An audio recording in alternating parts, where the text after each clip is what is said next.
Isang mapagpalang umaga po para sa ating lahat, ang mga nanonood po sa internet. Isang mabiyayang mapagpalang umaga po sa inyong lahat. Buhay po ba ang Diyos? Ngayon po ay bago po ko pasimulan o bago ko po ibuklat ang tema, nais ko pong bigyan ng daan ang mga nagdiriwang ng kaarawan. Tinatawagan ko po si Lola Unti upang magpasalamat sa kanyang pagdiriwang ngayon.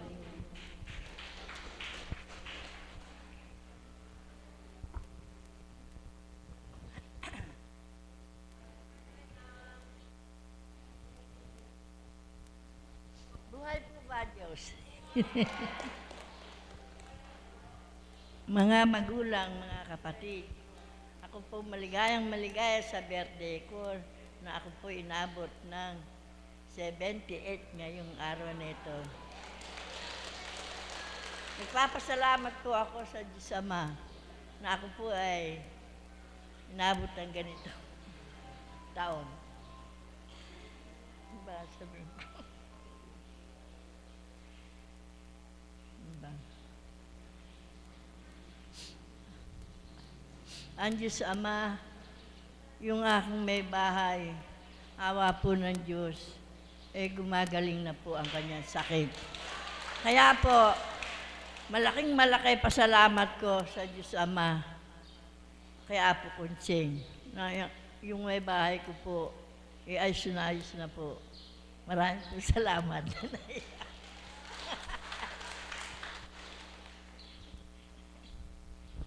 Maligayang kaarawan po. Muli tinatawagan ko na po ang isang nagdiriwang na bilang isang CAPS. Tinatawagan ko po si kapatid na Jose Ignacio.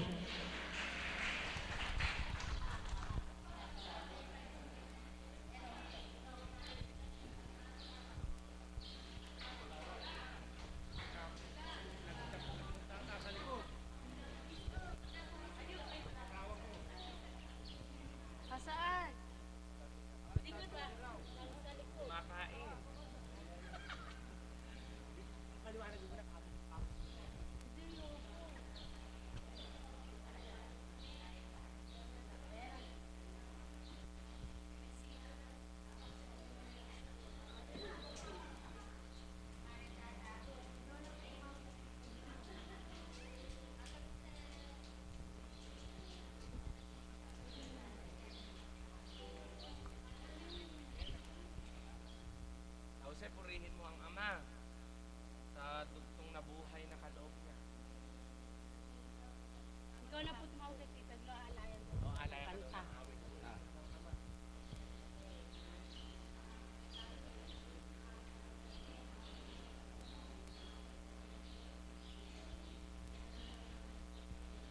Isang magandang tanghali po sa inyo sa umagang ito.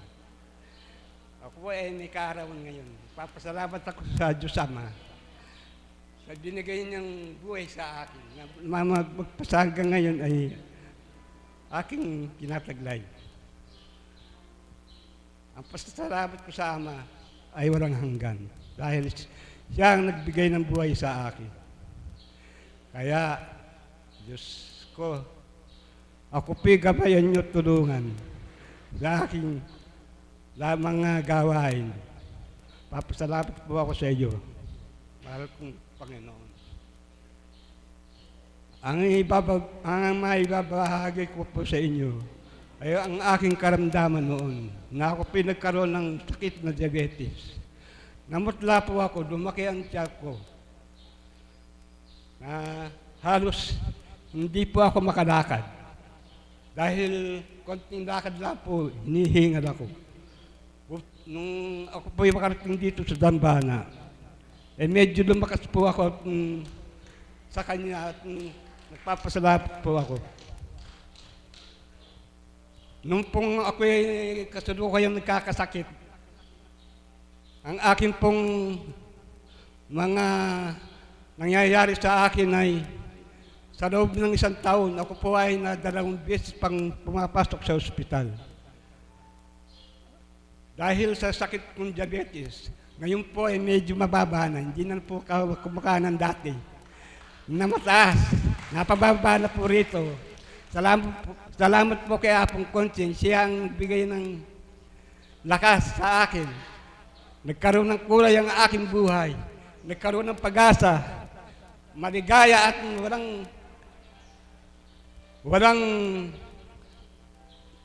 walang pangamba. Kaya po ako nagpapasalamat sa Panginoon Diyos. At ang ibabahagi ko po ay ang aking anak na kasalukuyang nag-aaral na ngayong pong taon nito ay matatapos na sa buwan ito, sa buwan ng Oktubre. Sana po siya ay gabayan ng ating Panginoon at hinihiling ko po na sana ay matupad ang mga pangarap niya sa buhay. Papasalamat po ako sa Kanya, sa Diyos Ama, Diyos Anak at Diyos Espiritu Santo sa aking buhay na magpahanggang ngayon ay Kanyang ginagabayan at binubuhay. Salamat po.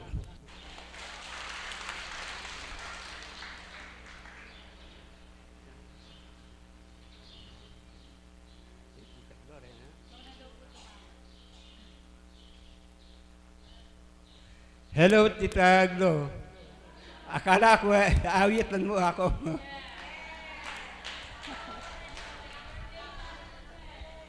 Okay, habang nanginginig ang kamay mo, nanginginig din ako. Sapagkat ninenervyos ako, baka mamaya... naku, ang pahawis, Diyos ko, malamig na malamig.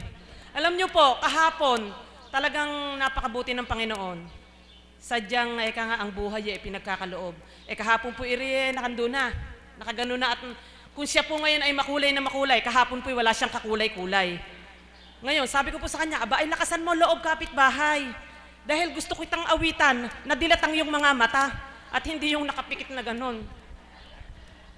Pawis na pawis. O ngayon, ngumiti ka. Ngumiti ka. O, napakaganda ng iyong mga ngiti. Di po ba? O, pati ako'y kinakabahan ba't ba? Lakas mo makahawa. O, yan. Oh. Kumikinig ang katawan Okay. Salamat sa Panginoon at paumanhin sa aking mga nasa Facebook na mga kaibigan na hindi ko kayo maalaya ng awit sapagkat ang araw na ito ay nakalaan para sa Kanya. Kaya wala po akong babanggitin sa inyo kay Tata Jose. At siyempre, nais ko rin tawagan si Nana Unte. Hello, Nana Unte. Ayan. Magkatabing bahay sila. Ako, malayo-layo ako ng konti sa kanila. Kayong dalawa.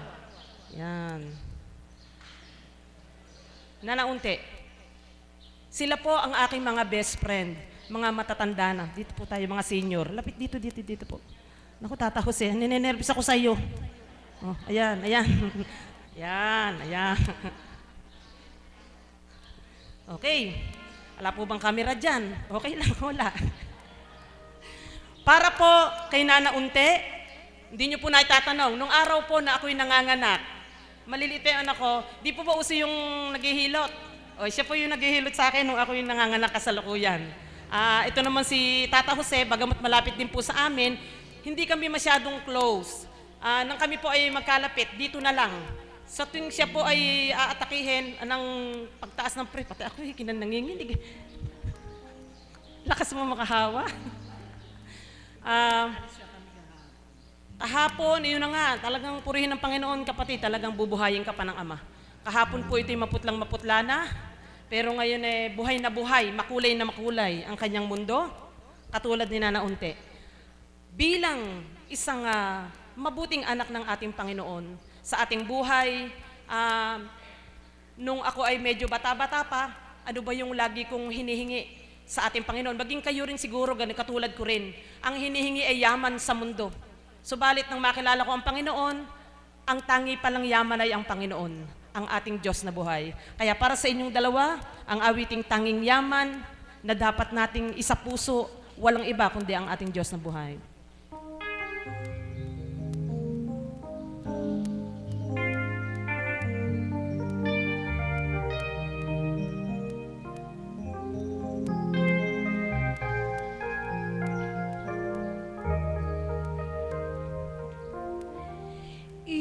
Ikaw ang aking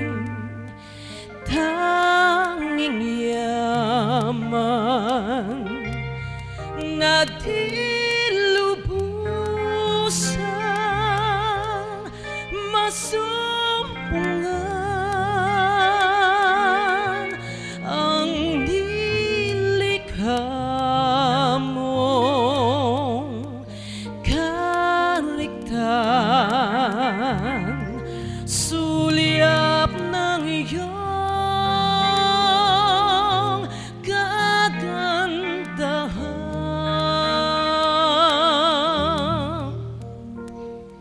Ika'y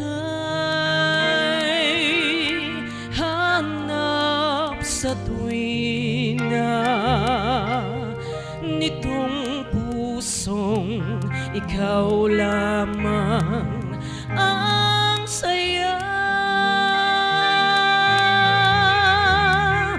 Sa ganda ng umaga, nangungulila sa'yo, Ama.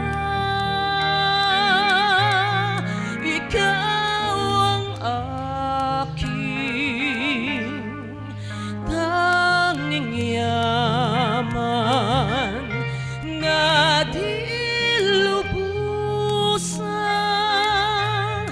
masumpungan ang nilikha mong kariktan,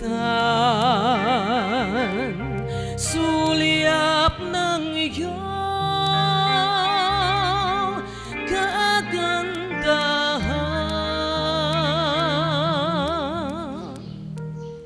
Ika'y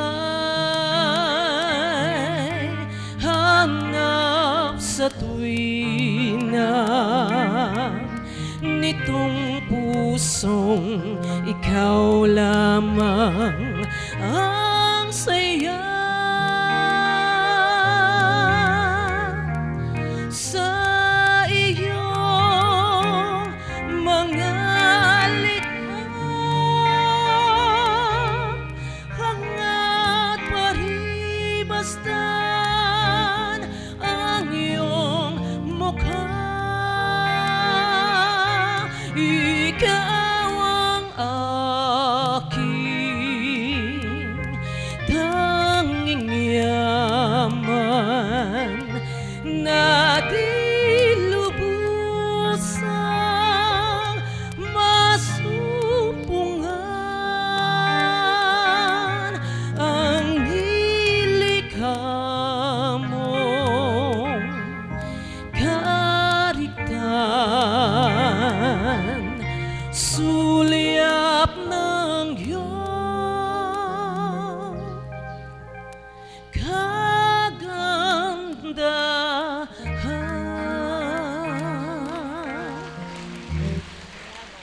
Alam niyo po, talaga pong hindi ako naglaba ngayong araw na ito. Kaya maaga po ako, pinaglaanan ko po silang dalawa.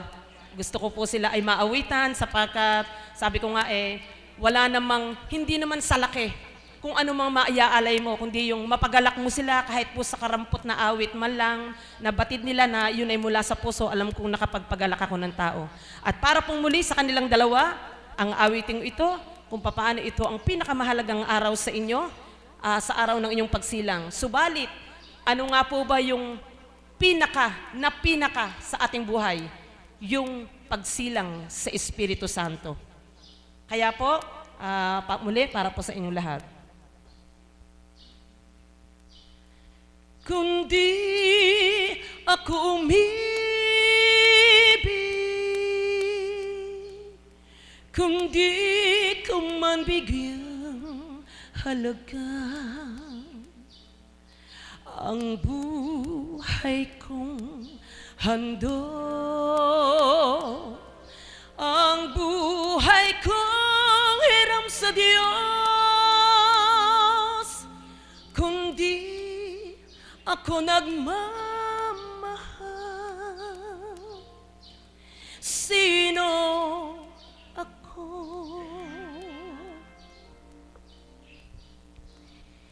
Hiram sa Diyos ang ating buhay.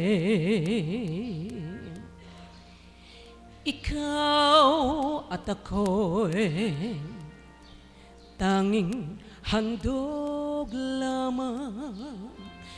Di ko ninais na ako'y isilang, ngunit salamat dahil may buhay. Ligaya ko nang ako'y isilang, pagkatao ay mayroong dangal.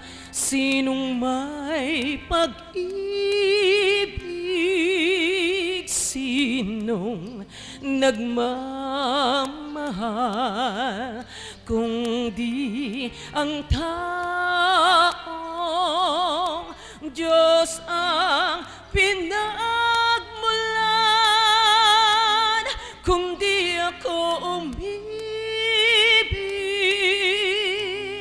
kung di ko man bigyang halaga ang buhay kong handog, ang buhay kong hiram sa Diyos, kung di ako nagmamahal, sino ako?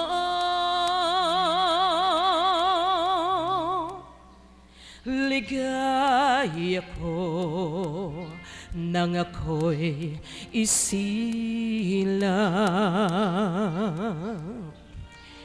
pagkataong ay mayroong dangal. Sinong may pag-ibig, sinong nagmamahal,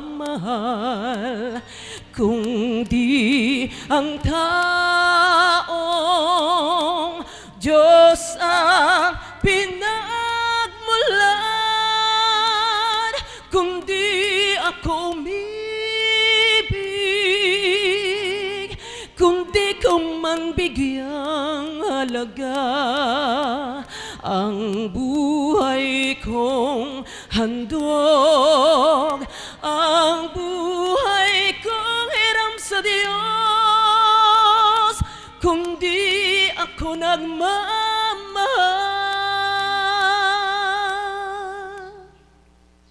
sino ako?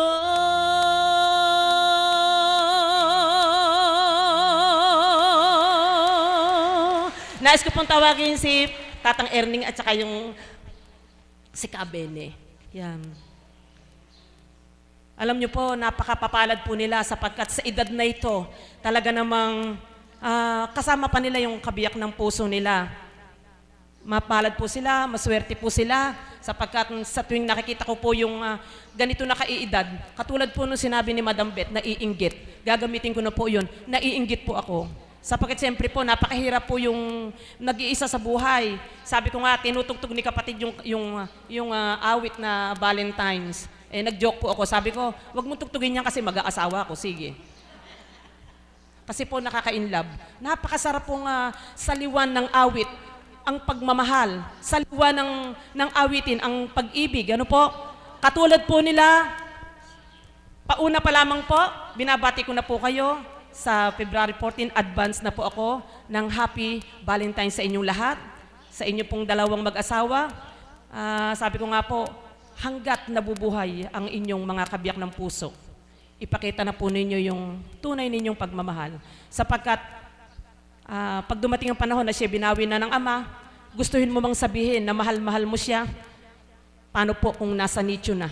Hindi na po kayo maririnig kung nakapikit na ang mga mata. Kaya po, hanggat nabubuhay ang inyong mga kabiyak, muli po inuulit ko, pakamahalin po ninyo.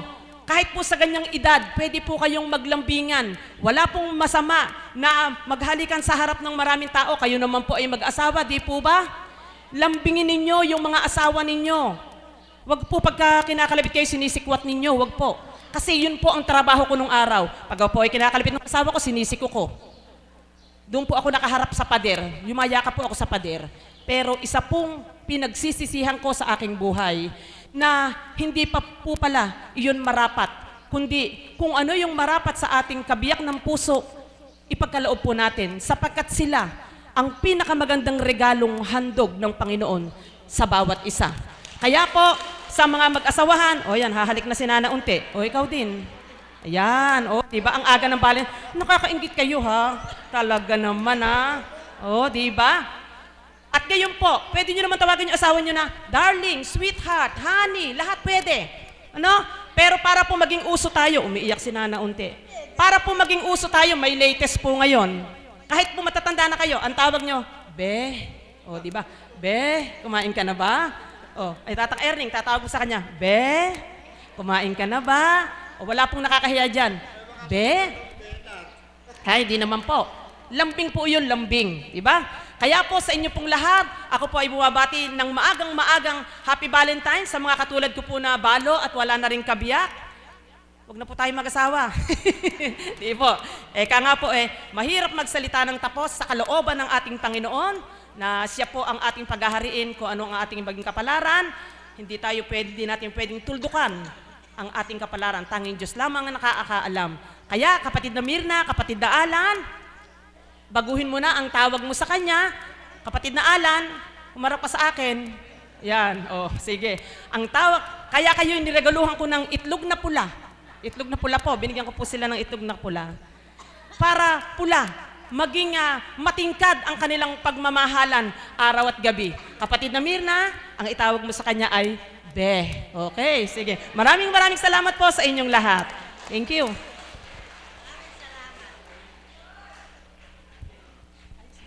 Wala na yung inig mo, wala na. Buhay po ba ang Diyos? Gising na po ba ang mga anak ng Diyos? Pinagbigyan lamang po natin upang kagalakan ang bawat isa na nagdiriwang ng kaarawan upang maibalik ang mga papuri at pasasalamat sa buong taon na gabay at patnubay. Kaya muli mga minamahal na kapatid na nagdiriwang ng kaarawan, isang maligaya at mabiyayang kaarawan sa inyong lahat. Bilang ako po ang facilitator ngayon, nais ko pong buksan ang pagbabahagi o tema na tinatawag upang ang bawat isa na magbabahagi ay hindi maligaw o isa lamang ang tuntunin upang sa bawat araw ay ganap na may matutunan o ganap na ano tayo sa ating mga sarili upang sa bawat araw na naririto tayo na ipinagkakaloob ng Diyos ay meron tayong natatamo at bilang pagtamo, mayroon tayong bilang pagsasabuhay. Amen po ba doon? Kilala niyo na po ba ang Diyos? Gaano? Gaano nga po ba natin higit na nakikilala ang Diyos sa pamamagitan lamang po ba ng mga biyaya?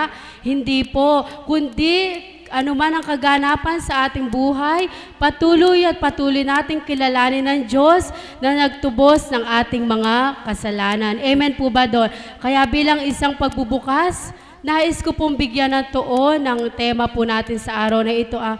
Paano mo higit nakilala ang Diyos sa pamamagitan ng ng karamdaman?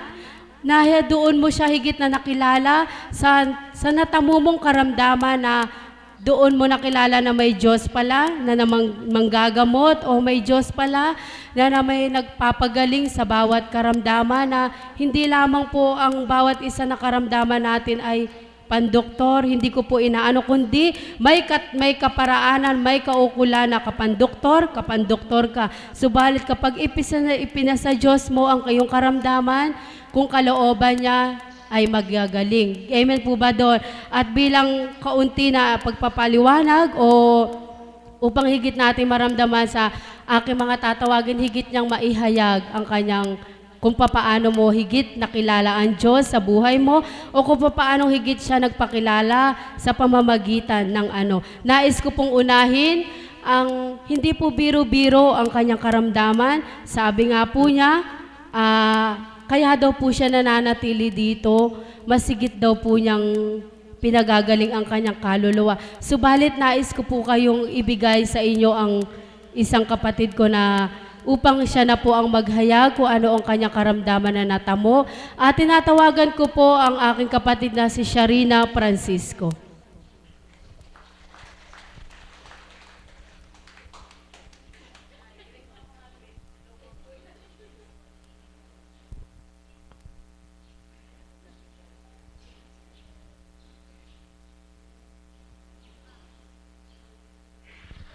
Isang mapagpalang umaga po sa ating lahat. Buhay po ba ang Diyos? Buhay po ba ang Diyos? Sabi nga po ni Tita Glo, i-greet ko daw siya. Hi, Tita Glo. May babahagi ko lamang po paungkol po sa temang ating pinagdinilayan po sa umagang ito. Sa papaanong kaparaanan nga po ba nagpadama sa akin ang Diyos? Gaya po ng nasambit ng ating kapatid na facilitator, nagpadama sa akin ng Diyos sa pamamagitan po ng isang karamdaman. Amen po ba? Buhay po ba ang Diyos? Na kung sa bilang tao po, yung karamdaman po na yon is wala pong lunas.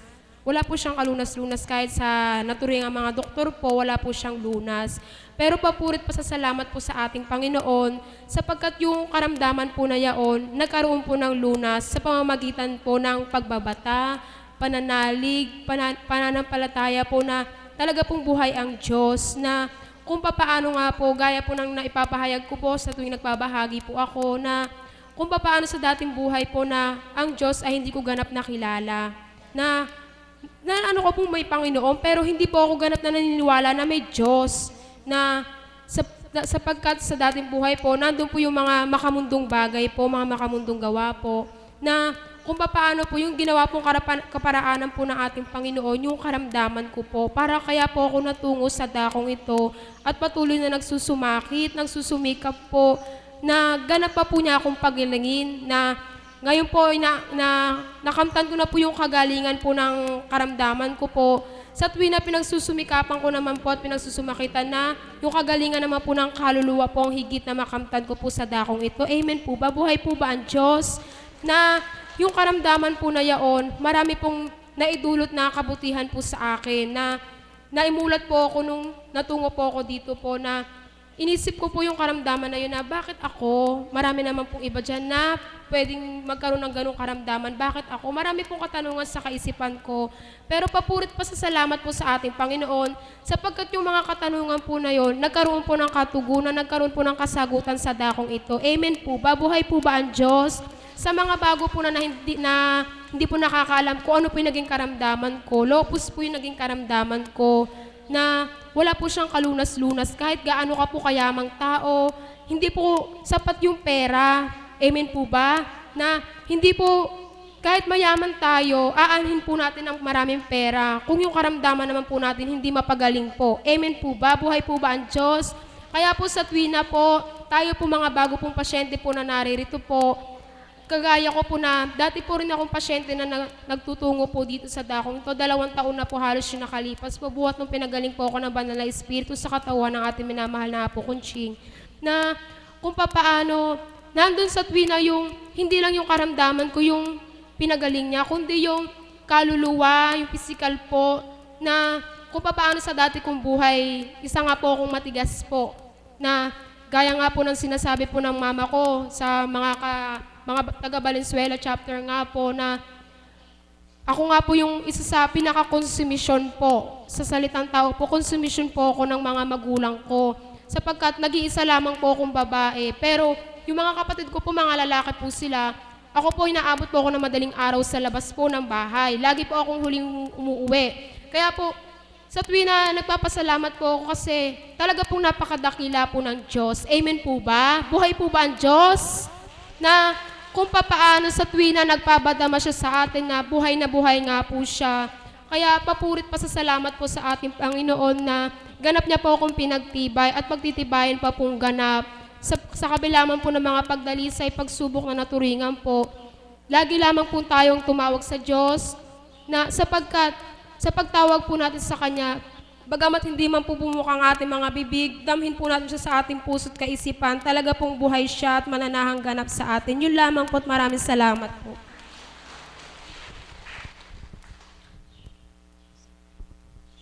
Buhay po ba ang Diyos? Sa kanya pong karamdaman, yun po ang daan upang maramdaman niya na may Diyos pala. Sa pamamagitan ng karamdaman, masigit niya po nakilala na may nag-iisang Diyos. Amen po ba doon?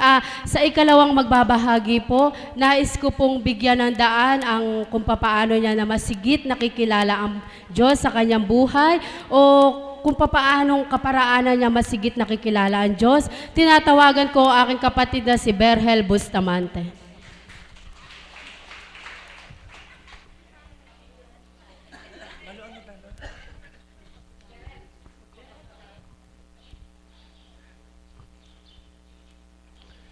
Purihin ka't pasalamatan, Diyos amang makapangyarihan, sa iyo pong kalooban na ako'y tumindig sa harapan, hinihiling ko po ang iyong gabay at patnubay upang maisiwalat ko po ng buong katapatan kung papaano kita higit nakilala at naramdaman sa aking buhay. Amen. Isang mapagpalang umaga po sa inyong lahat, mga minamahal na kapatid. Magandang umaga po sa inyong lahat.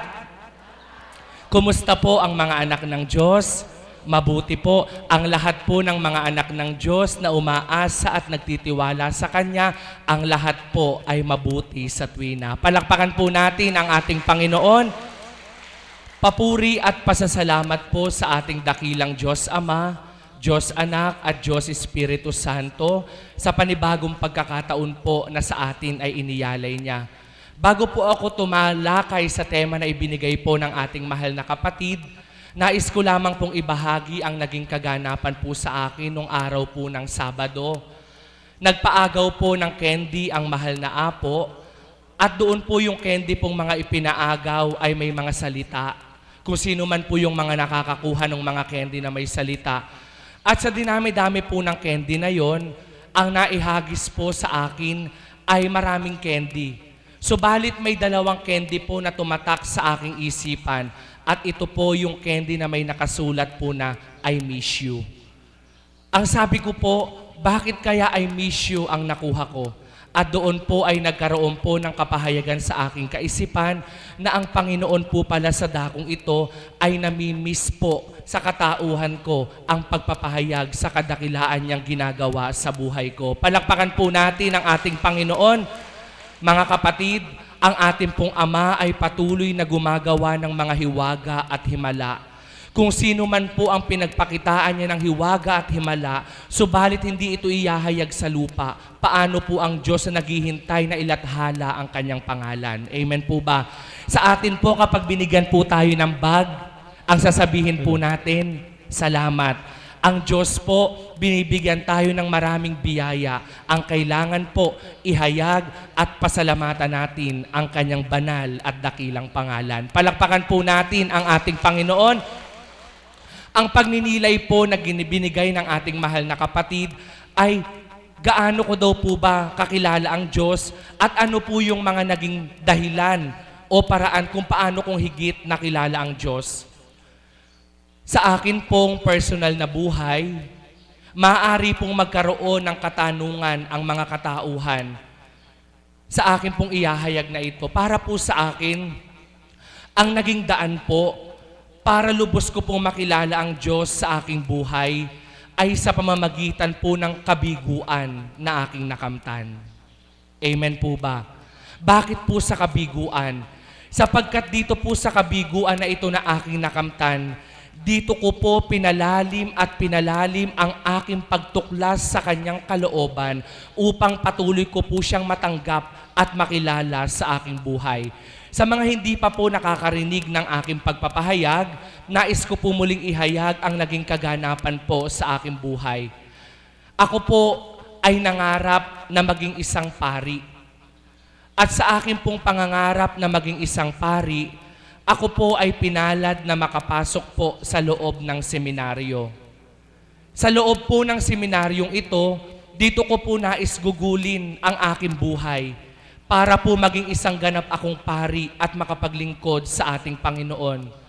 Subalit, ang aking pong natamo sa aking pangarap na ito ay ang kabiguan, sapagkat sa hindi po inaasahan, ako po ay nalabas ng seminaryo. Nagkaroon po ako ng homesick Nagkaroon po ako ng karamdaman, nagkaroon po ng maraming balakid sa aking buhay, kaya't ang pangarap ko po na magtagumpay ay nasuklian po ng kabiguan. At sa kabiguan pong ito, dito po nagkaroon ako ng maraming katanungan sa ating Panginoon. Bakit ganyan ka?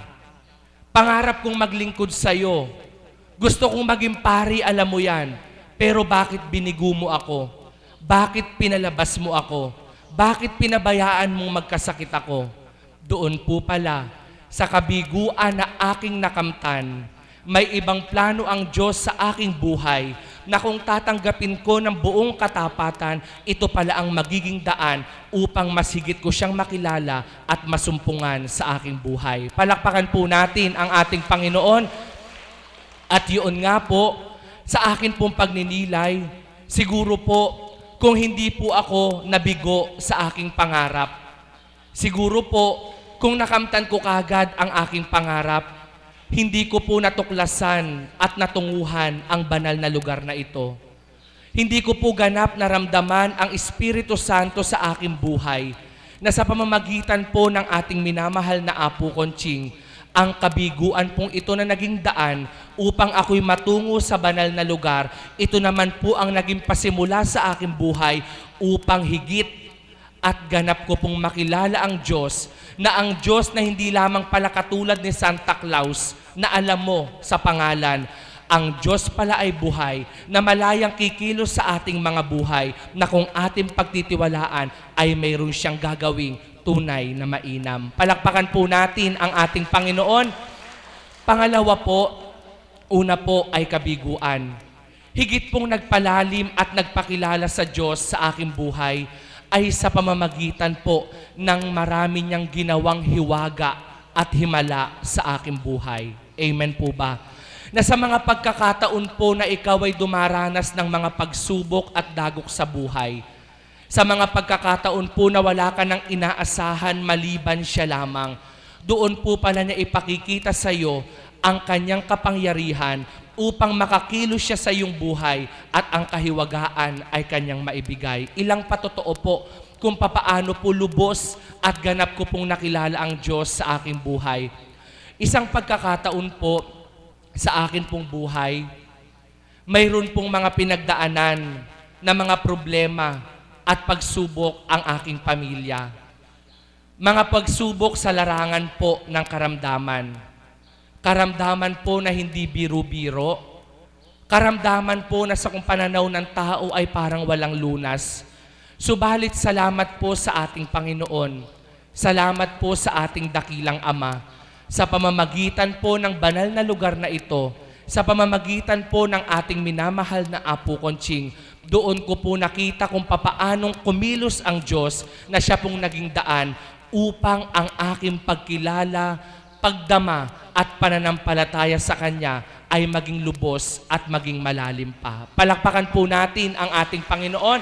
At pangatlo po, ang naging daan po at kaparaanan upang higit ko pong maramdaman at makilala ang Diyos sa aking buhay ay sa pamamagitan po ng katauhan ng ating minamahal na Apo Conching. Amen po ba? Sapagkat kung walang isang Apo Conching na nag-alay sa lugar na ito, kung walang isang Apo Conching na ginamit ng banal na Espiritu, hindi po siguro magiging lubos at malalim ang aking pananalig at pananampalataya sa Ama. Kaya ibinabalik ko po ang walang hanggang papuri at pasasalamat sa Kanya na sa pamamagitan ng kabiguan na aking nakamtan, sa pamamagitan ng kahiwagaan na sa aking pinasilay, at sa pamamagitan ng katauhan na ginamit niya sa aking buhay, tatlong bahagi sa aking buhay kung papaano po akong kumilala, dumama, at nanampalataya sa ating Ama, Diyos Ama, Diyos Anak, Diyos Espiritu Santo. Siyang dahilan kung bakit nabuhay ako, siyang dahilan kung bakit patuloy umaasa ako, at siya rin pong dahilan kung bakit tayong lahat ay naririto. Kaya't sa atin pong lahat, anuman po ang ating pinagdaraanan sa buhay, manalig at magtiwala po tayong lubusan na yan ay maaaring gamitin na kaparaanan upang lalo nating matanggap ang Diyos at makilala sa ating mga buhay. Amen po ba? Sa lahat po ng mga naririto, Kung karamdaman po ang naging dahilan kung bakit nakatungo kayo sa lugar na ito, pasalamatan niyo po ang ating Ama. Kung sa pamamagitan po ng karamdamang iyan, lubusan niyo po siyang makikilala. Kung sa mga problema man po sa buhay, pasalamatan po natin siya kung sa kaparaanan iyan, tayo ay ganap nakikilala at makasusumpong sa Kanya. Kaya't sa atin pong lahat, salamat sa Ama, purihin siya, may Apo Konching na sa ating ibinigay siya upang sa pamamagitan ng mga salitang banal na niluluwal niya, ang kabiguan ay maaaring maging katagumpayan, ang kalumbayan ay maaaring maging kagalakan, ang karamdaman ay magiging kagalingan, ang paghihintay ay aabutan, at ang kahiwagaan ay maaari nating makamtan. Magandang umaga po at maraming salamat. Maraming salamat po sa lahat ng nagbahagi. Magsitayo po tayong lahat, maghawak-hawak